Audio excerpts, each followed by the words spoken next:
할렐루야. 따라합시다. 부메랑 인생. 우리가 어떤 일을 할 때 가장 중요한 것이 여러분 뭐라고 생각합니까? 여러 가지 일들을 많이 하잖아요. 우리가 어떤 일을 할 때 뭐가 제일 중요할까요? 뭐 여러 가지로 말할 수 있겠죠. 여러 가지로 말할 수 있을 것인데, 그런데 사실은요, 하나님의 뜻 안에서 동기가 제일 중요합니다.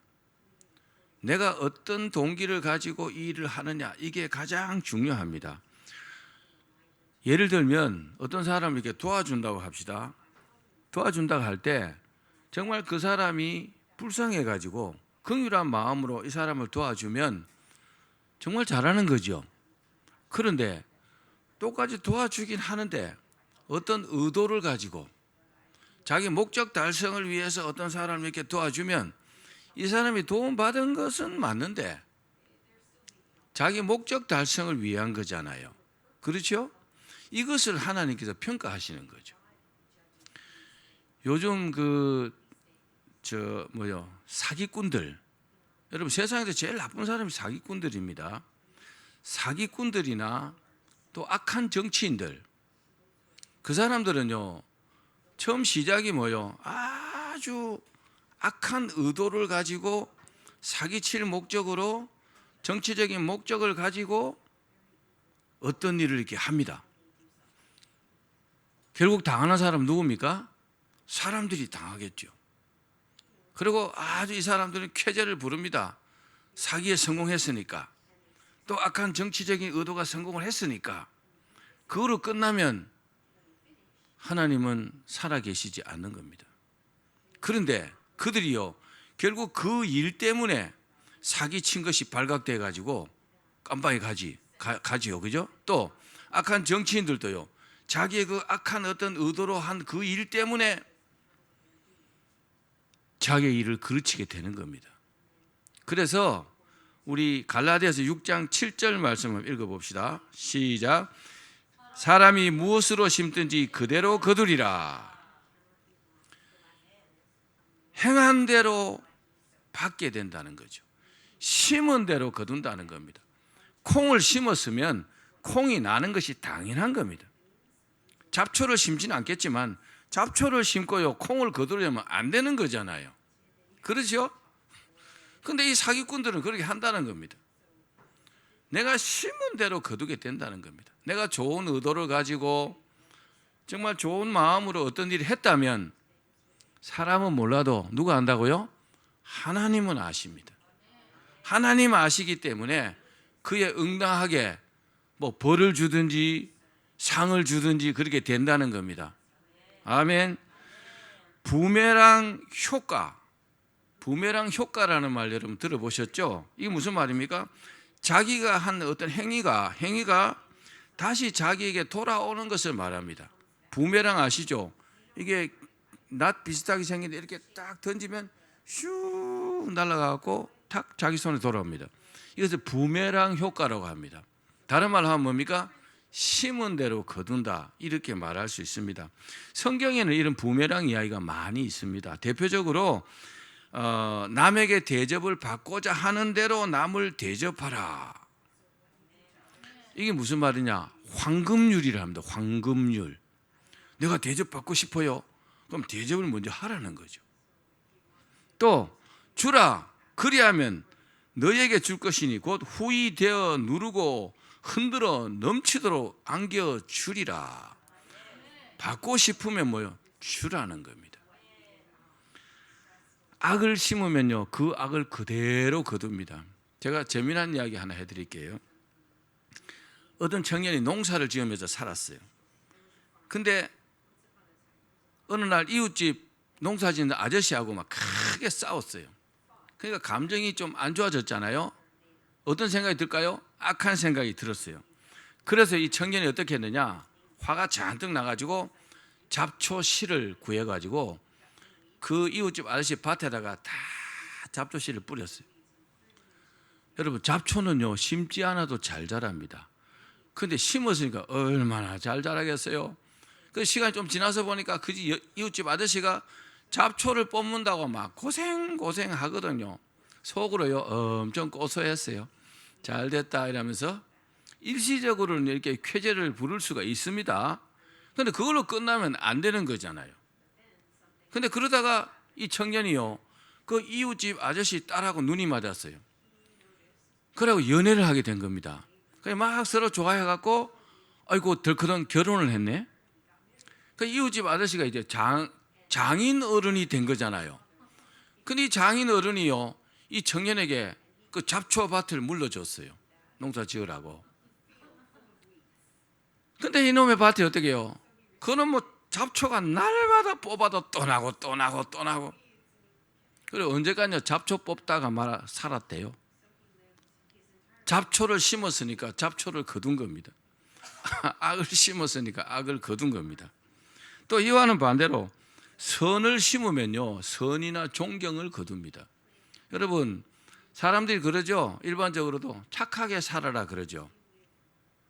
착하게 사는 게 굉장히 중요합니다. 남을 막 해치려고 이렇게 하면 결국 자기가 당하더라고요. 한 나그네가 프랑스의 그 알프스 산맥을 여행하다가 굉장히 메마른 불모지를 보면서 탄식했어요. 저도 그 백두산을 가보니까 한 2,000m 이상 이렇게 좀 올라가니까 풀도 한 폭이 없더라고요. 높은 산에는요 풀도 한 폭이 안 나요. 와, 신기하더라고요. 나무는 뭐 없고 풀도 한 폭이 없더라니까요. 그 백두산이 2,744m거든요. 근데 이 나그네가 뭐라 했냐면, 야, 이 땅은 하나님의 저주를 받은 땅이다. 어떻게 풀도 한 폭이 안 나는 죽은 땅이냐 그랬어요. 그러면서 좀 더 가다 보니까 어떤 노인이 등이 이렇게 굽은 노인이요 거기다 도토리를 막 심고 있는 겁니다. 그 죽은 것 같은 땅이란 말입니다. 그래서 나그네가 그랬어요. 아니 영감님 지금 뭐 하고 있습니까? 아, 나 도토리 심고 있다고. 그러니까 쓸데없는 짓을 하고 있네요. 하지 마시라고. 그러니까 쓸데없는 짓이 아니라 나는 이 도토리를 심어서 이게 푸른 숲이 되면 많은 사람들이 이 푸른 숲을 누리기를 바라는 마음으로 나는 이 도토리를 심는다네 그러더라고요. 그랬어요. 그리고 25년이 지났대요. 25년이 지나가지고 이 나그네가 다시 한번 그곳을 지나가게 되었는데 깜짝 놀란 거죠. 왜요? 그때 그 노인이 심었던 도토리들이 자라가지고요 완전히 어마어마한 숲을 이루고 있는 겁니다. 새들도 막 거기서 막 지저귀고 꽃도 피고요 막 깜짝 놀란 겁니다. 사람들이요 그 아름다운 숲을 이제 그 노인 때문에 누리게 되는 겁니다. 누구에게 찬사가 돌아갈까요? 그 도토리 심은 그 노인에게 찬사가 돌아가는 겁니다. 이야, 누가 이 척박한 땅에 이 도토리를 심어가지고 고생해가지고 이렇게 푸른 숲을 이뤘는가. 정말 고생이 많으셨다 그러겠죠. 우리 인생이 그런 겁니다. 하나님은 살아계시기 때문에 우리가 좋은 의도를 가지고 좋은 것을 심으면 좋은 것을 거둡니다. 근데 나쁜 의도를 가지고 악한 것을 심잖아요. 반드시 받게 됩니다. 하나님 살아계시기 때문에 그렇습니다. 그러면 우리가 특별하게 주의해야 될 그런 일들이 어떤 게 있을까요? 몇 가지만 말씀드릴게요. 요것만 딱 명심하시면 인생을 복되게 살 수 있습니다. 첫 번째는 불순종입니다. 따라합시다. 불순종은 부메랑으로 돌아온다. 우리 창세기 12장 1절 말씀 읽겠습니다. 시작. 여호와께서 아브라함에게 이르시되 너는 너의 고향과 친척과 아버지의 집을 떠나 내가 내게 보여줄 땅으로 가라. 하나님께서 이렇게 말씀하셨어요. 하나님께서요 아브라함에게 그 우상 장사하면서 잘 살고 있는데 너는 고향과 또 뭐요? 친척과 아버지 집을 떠나 내가 너에게 지시할 땅으로 가라 그랬어요. 고향을 떠났어요. 아버지 집도 떠났어요. 그런데 하나를 떠나지 못했어요. 그게 뭡니까? 친척. 조카 롯을 데리고 간 겁니다. 아브라함이 생각할 때는 뭐 이 정도는 해도 되지 않겠나? 그건 자기 생각이죠. 하나님께서 아브라함 자기보다 훨씬 모든 것을 더 잘 알고 하나님의 뜻대로 된다는 것을 믿었다면 아브라함은요 과감하게 조카 롯을 데리고 가지 않았을 겁니다. 그런데 불순종했습니다. 100% 순종하지 못하고 조카 롯을 데리고 가는 불순종을 한 겁니다. 우리가 창세기를 쭉 읽어보면요 아브라함이 조카 롯 때문에 정말 어려움을 많이 당합니다. 여러 가지로 힘든 일들이 많이 생겨요. 왜 그럴까요? 롯을 안 데리고 갔으면 그런 문제가 없는데 그 하나님 말씀에 불순종한 결과라는 겁니다. 여러분 불순종하면 반드시 부메랑으로 돌아온다는 것을 명심하시기를 바랍니다. 그렇습니다. 순종은요 따라합시다. 나를 위한 것이다. 하나님께 순종하는 것이 하나님을 위한 것이라고 여러분 착각하시면 안 되는 거예요. 하나님께서 말씀하실 때 그 말씀에 순종하는 것은 나 자신을 위해서 그렇게 하라는 것입니다. 이것을 안다면요 그냥 순종할 수 있는 거죠. 우리의 모든 것을 다 아시는 하나님께서 우리의 유익함을 위해서 순종하라고 하시는 겁니다. 순종은요 단순하지만 너무나 중요합니다. 목숨이 왔다 갔다 하기도 한다고요. 제가 비근한 예를 한번 들어볼까요? 꿩 아시죠? 꿩. 어미꿩은요 새끼들에게 늘 주의를 주었습니다. 어린 아이들은 자랄 때 자기 마음대로 놔두면 안 돼요. 네 하고 싶은 대로 해라. 그러면요 엉망진창의 인생이 됩니다. 아이들은요 잠언에 보면 아이를 때리라고 그랬어요. 초달이 매를 갖고 때리는 거예요. 때리지 않는 부모는요 정말 미련한 자다 그랬어요. 때려서라도 아이를 똑바로 훈육시켜야 합니다. 근데 어미꿩이 그렇게 늘 주의를 줬어요. 뭐라고요?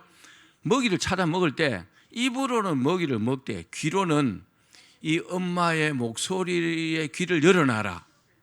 그리고 내가 크게 소리 지르면 빨리 나무 위로 날아올라라 그랬어요.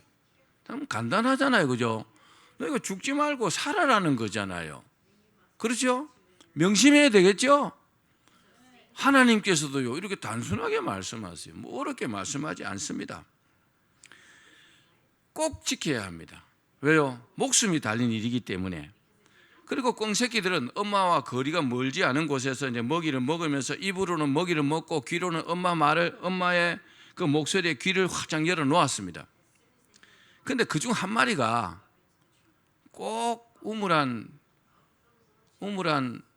미꾸라지 한 마리가 구정물 일으킨다고 그중 한 마리가요 엄마의 말을 별로 염두에 두지 않았습니다.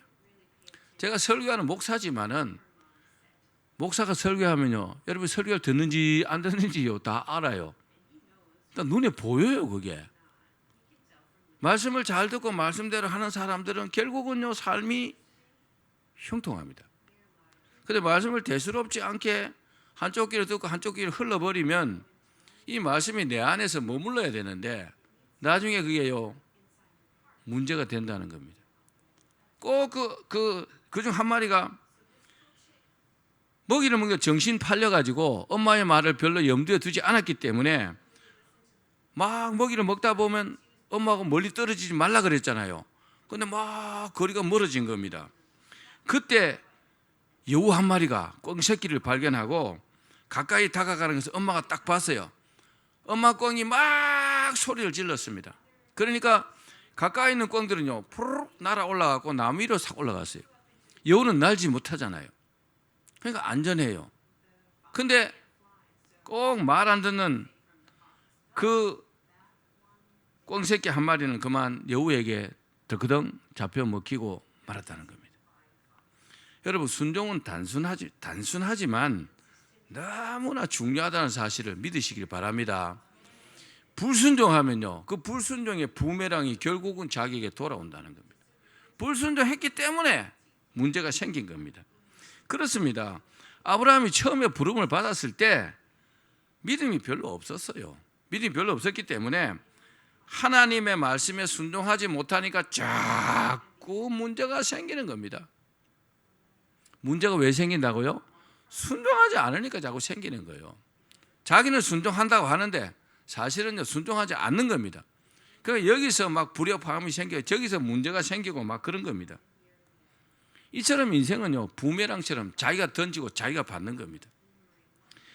믿음이 없을 때는 하나님 말씀대로 순종하는 것도 그것이 힘도 들고요 굉장히 어렵습니다. 왜요? 믿음이 없으니까. 믿음이 있으면 아무것도 아니에요. 근데 믿음이 없으니까.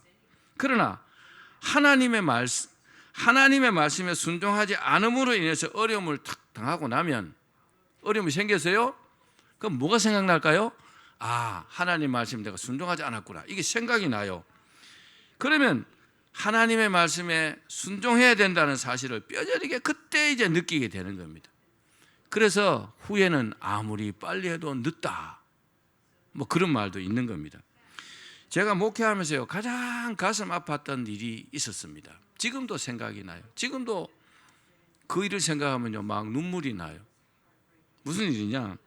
제가 그 서울 공릉동에 우리 교회가 저 서울의 시흥동에 있을 때 오래됐죠. 공릉동에 있는 그 원자력 병원에 제가 3년 동안 저녁 예배 설교를 했어요. 그 노원 순복음교회에서만 찬양대 한 40-50명 와서 이렇게 찬양해주고, 그럼 사람들이 쫙 많이 와요. 거기 이제 700병상이 전부 다 암 환자들이니까 암 환자들 가족들 그래서 수백 명이 이렇게 와서 제가 설교를 해요. 설교를 하고 그리고 꼭 찬양을요. 인생이 힘들고 고난이 겹칠 때에 주님여 날 도와주소서 꼭 이 찬양을 불렀어요. 전부 다 울어요. 그렇게 하고 기도를 시킵니다. 전부 다 소리내서 기도하도록 만들어 놓고 원하시는 분들을 제가 안수기도를 해줬어요. 제가 원자력병원 3년 동안 안수기도 한 사람 한 몇만 명은 될 거예요.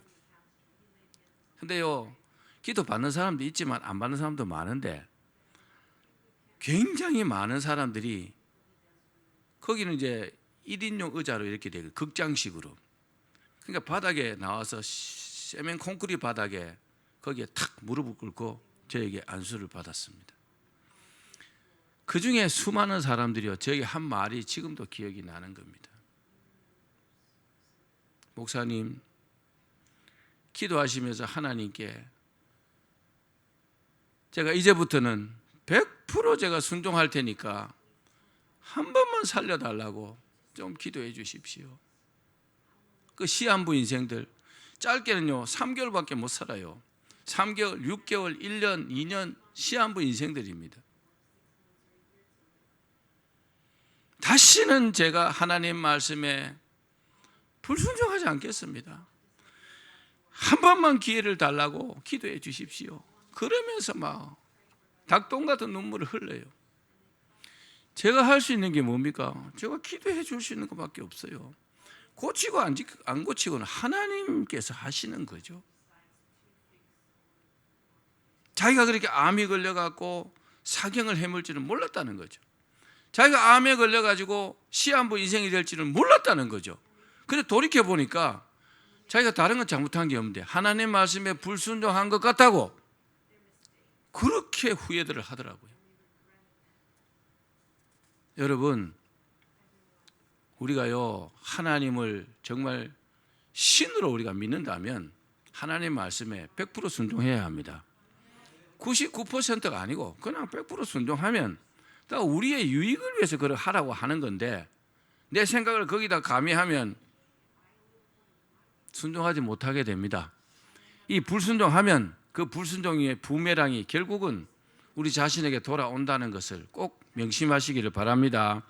두 번째, 따라합시다. 실수도 부메랑으로 돌아온다. 제가 참 설교할 때도 많이 썼던 말인데 실수도 실력이다. 사람은요 실수를 대수롭지 않게 여깁니다. 아이 미안해 내 실수했어. 아니요, 실수도 실력이에요. 실수한 것도요 결국 자기가 책임져야 되는 겁니다. 그렇죠? 자, 아브라함이 엘리에셀을 상속자로 삼으려고 했어요. 왜요? 하나님께서 아들을 주신다고 했는데 10년을 기다렸는데도 아들이 없어요. 10년 기다렸으면 제법 오래 기다렸죠.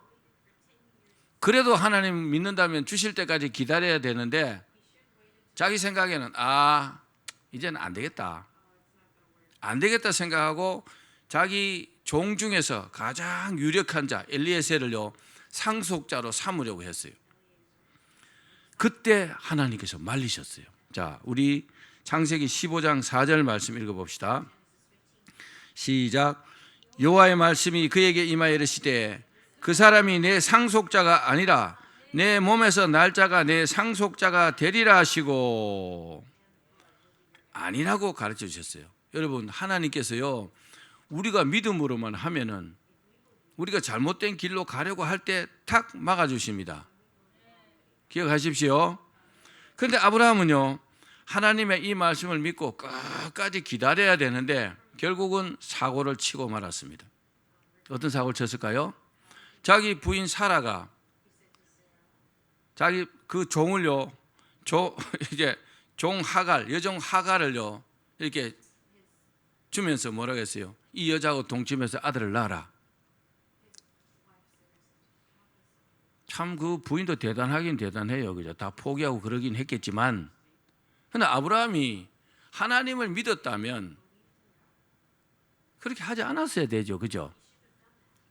그렇게 하지 않았어야 됩니다. 이것을 다른 말로 뭐라 할까요? 거기에 많은 인간적인 요소가 가미가 됐을 겁니다. 다른 말로 하면 뭡니까? 아브라함의 실수죠. 실수입니다. 그 하갈과 동침해서 난 아들이 누굽니까? 이스마엘이잖아요. 이스마엘을 낳았습니다. 이 실수가 엄청난 부메랑으로 아브라함에게 돌아왔습니다. 여러분, 우리가 잘 알지만 지금 이삭의 후손과 이스마엘의 후손들이요 전 세계에서 찌그락짜그락 싸워요. 그러나 찌그락짜그락 싸운다는 표현이 좀 어떨지 모르지만 완전한 대적 관계입니다. 절대로 이건요 지구가 멸망하기 전까지 해결되지 않을 문제들이에요. 대적 관계입니다. 온 세상의 걱정거리입니다. 그들이 뭘로 나타납니까?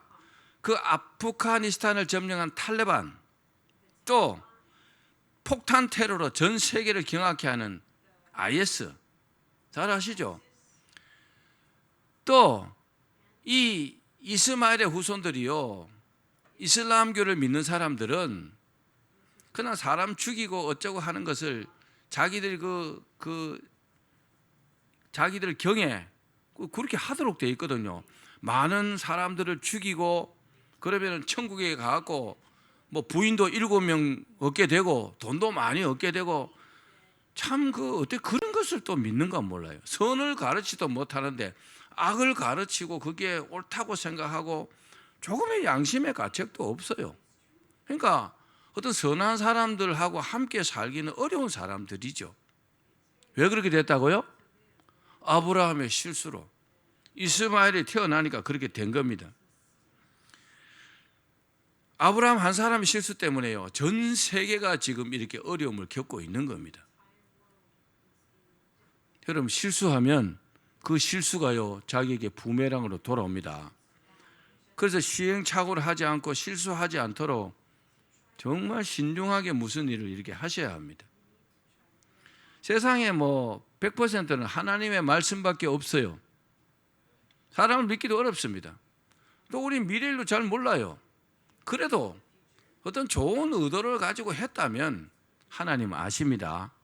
그래서 그 사람은요 복을 받게 되는 겁니다. 마지막으로 따라합시다. 순종해야 한다. 순종하면요 축복의 부메랑으로 우리에게 돌아옵니다. 우리 하나님 말씀에 순종하면요 왜 그러냐? 사람은 하나님의 전능하심과 그 섭리하심을 다 알 수 없어요. 섭리를 다 모릅니다. 근데 내 생각대로 하는 사람들은 하나님의 전능하심과 섭리를요 인정하지 않는 겁니다. 하나님은 나는 나야. 뭐가 없을까요? 믿음이 없는 겁니다. 그렇기 때문에 하나님 말씀에 순종하는 것이 최고의 믿음이라고 할 수 있습니다. 잘 모르기 때문에 하나님께서 시키시는 대로 하는 거죠. 그게 최고의 덕목입니다. 최고의 복입니다. 하나님께서 아브라함을 부르신 목적이 뭡니까? 믿음의 조상으로서 복을 주시려고 불렀잖아요. 내가 너에게 복을 주겠다. 너의 자손이 저 바다의 모래알같이 하늘의 별처럼 많아지게 하겠다. 그래서 많은 믿음의 연단을 시켰습니다.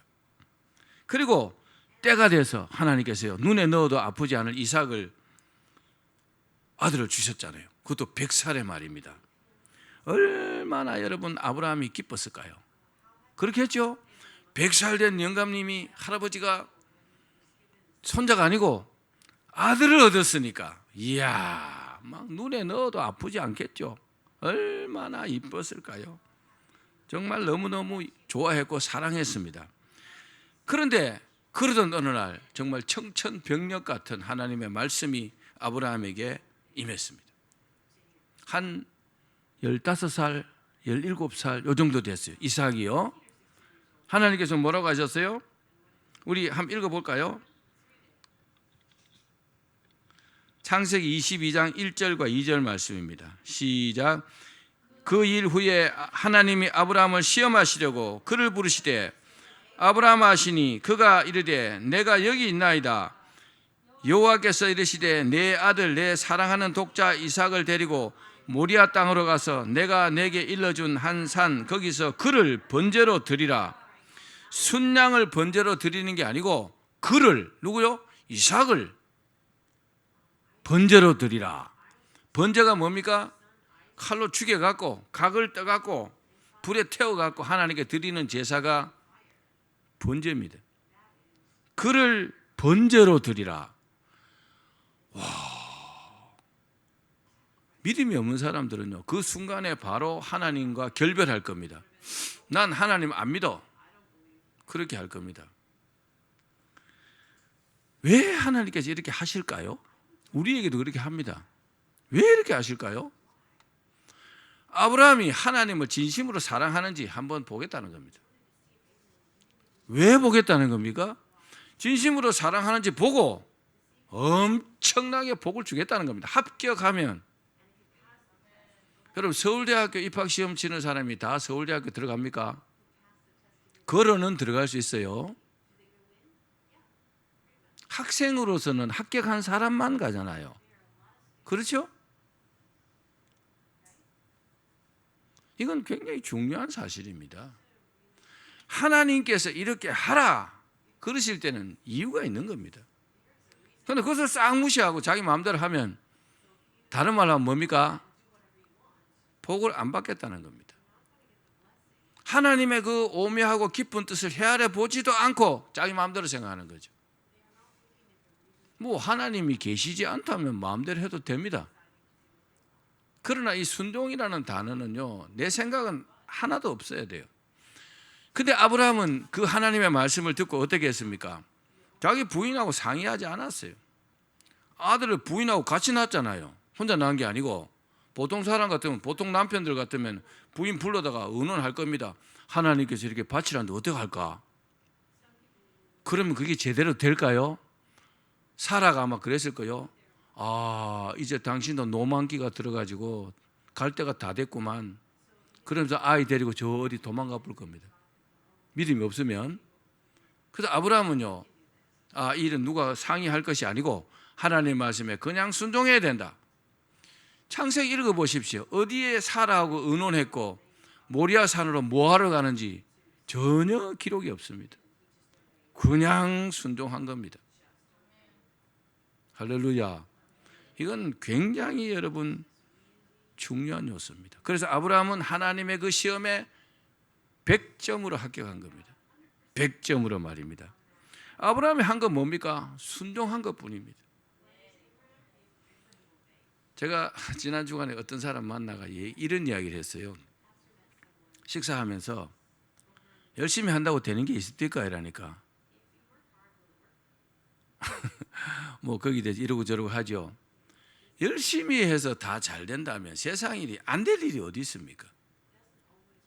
여러분, 복은요, 하나님께서 주시는 것을 내가 받아갖고 열심히 하는 겁니다.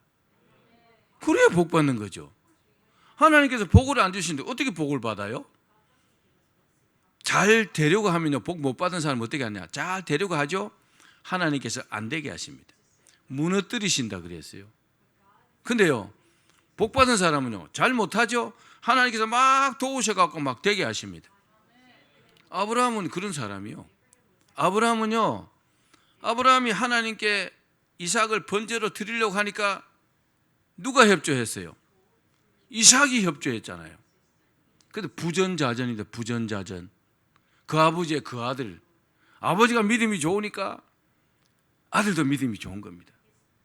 우리 지영이가 믿음이 좋으니까 영민이가 믿음이 좋은 겁니다. 할렐루야. 여러분, 순종하셔야 합니다.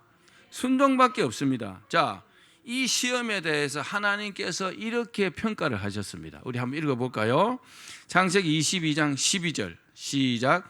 사자가 이르시되 그 아이에게 내 손을 대지 말라. 그에게 아무 일도 하지 말라. 내가 내 아들 내 독자까지도 내게 아끼지 아니하였으니 내가 이제야 내가 하나님을 경외하는 줄을 아노라. 하나님이 얼마나 기뻐하셨겠어요.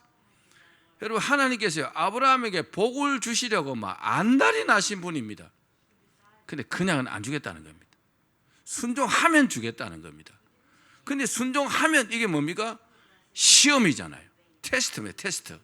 이삭을 모리아산에서 번제로 바치라 할 때 순종하는가 안 하는가?